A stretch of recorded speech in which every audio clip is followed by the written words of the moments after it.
Hello, hello, good morning. I'm coming to you live once again. I'm just doing audio this morning because I was looking at the interview that Gail King did with R. Kelly's two women. And that was a pretty heated up interview that Azriel Clary, she was really, really, really angry um, about the situation. So actually, she tried to take over the show, but Gail King held her grounds because when she told Gail King, my sex life is my sex life, and you wouldn't want to talk about your sex life either, Gail King did not retaliate. She is so cool and so calm and collective that she just sat there and she just went smoothly back into the interview. And Joycelynsavage, she just sat there and she kind of pretty much let uh, Azriel take over because it seems that Azriel is more of a spokesperson. I mean, she really, really have the energy to really talk, and she put a lot of emphasis in her expressions, which can confuse you, and it can make you wonder indeed if she's kept against her will or not. Because she seems like a pretty tough turkey that it seems to me that she can go off on anybody from the way she snapped at Gail about um, the question about the sex situation with them. One thing I can say is they did look good. They look really, really flawless. I mean, from some of the pictures that I saw in the past with those girls to how they look now. And of course, they did admit that R. Kelly did take good care of them, and everyone can see that. They can see that. But when she said her parents, I'd heard that before. Well, we know, even if R. Kelly did do something in the past, we know that now, which is what she was saying, that all of these people now, today, right now, are coming on the bandwagon for the money. The older people are coming out for the money. The parents and all of these older girls and older women, they are coming out for the money. And everyone should know that. I mean, because anytime people see a celebrity and something like this is going on, if they just met R. Kelly and shook his hand, they're going to see a way they can slide in also.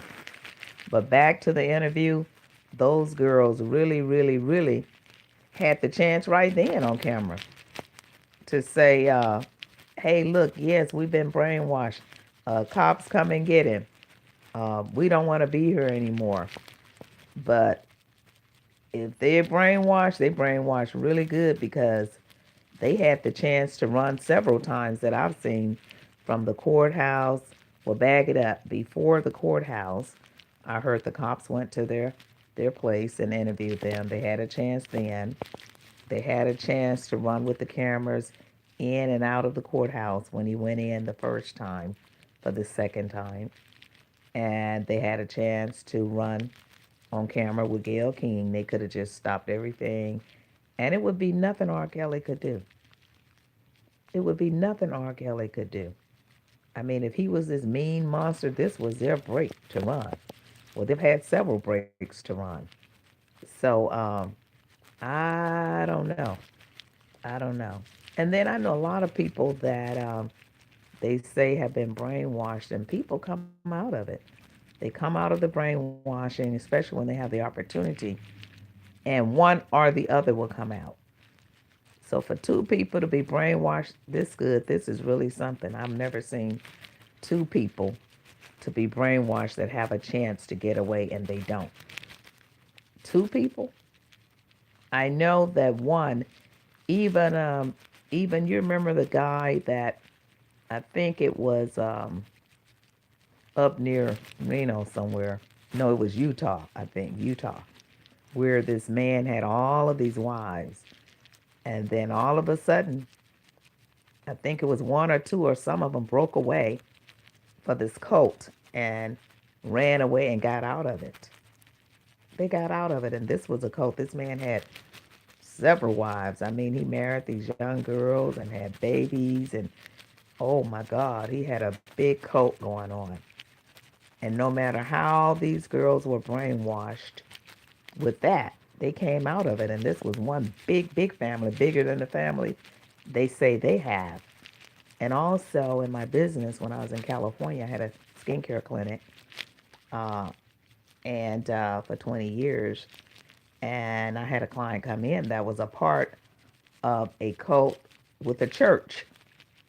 And she broke out of it. She said the minister made them get hysterectomies so he couldn't get them pregnant when they were young. And she told me all of this stuff, how he had abused the girls in church and made them not tell anybody about the situation. And he paid for, the hysterectomies for the girls. And then he was having sex with all of these girls. But eventually, one day, she broke out. So if indeed these girls are held against their will, just sit back, sit tight, and relax, and let it all unfold. If indeed they love him and it's genuine, they have their own rights now because they're grown now. They're grown. If they really love him, they're grown. We'll see that also. And again, like I said, if he did brainwash them, that will unfold just like all these other cases that I know of that have unfold. Because what's in the dark, it always comes to the light. And we can't do anything about it until it unfolds. We can have interviews, we can say this, everybody in the media could say that, everybody online, everybody has their point of view. But the bottom line is the truth will come out in the end. So that's all I have to say. I'm just going to be neutral in it. I'm just going to talk about it, tell my opinions, and just talk about some of the videos that's going on, the interviews that's going on. But still, all in all, in the end, if they really love R. Kelly, we'll see when all the money plays out, when the court system goes through, when all of this stuff hit the fan, as they would say, the shit hit the fan. We'll see. We'll see. And then in the end, they'll tell their story, and their story may be the same. We really loved him, or maybe we were brainwashed. But until then, no one knows. Everyone have their own opinion to think what they want to think, but you still don't know. The only people know is those girls. If R. Kelly is mistreating them, we don't know. But as I said, time shall prevail. We will know in the end when it all plays out. So that's all I have to say on my audio. I was just so glued to the tube when I saw that girl snapping at Gayle King about her relationship, and she was flipping her hands. Oh boy. I mean, she needs to be a news reporter herself because she was trying to take over Gayle King's spot. She really did. She said, next question. Oh, she was a little bossy. But maybe she's bossy because she's angry and in her own right. She feels like, I'm tired of people trying to tell me about my situation when I know my parents better than anybody. Because as I said in my previous shows, no parent should leave their kid anyway with no grown ass man. Period.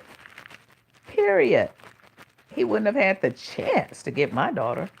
Period. No way. No way. I would have been on him like white on rice all the way from the beginning to the end.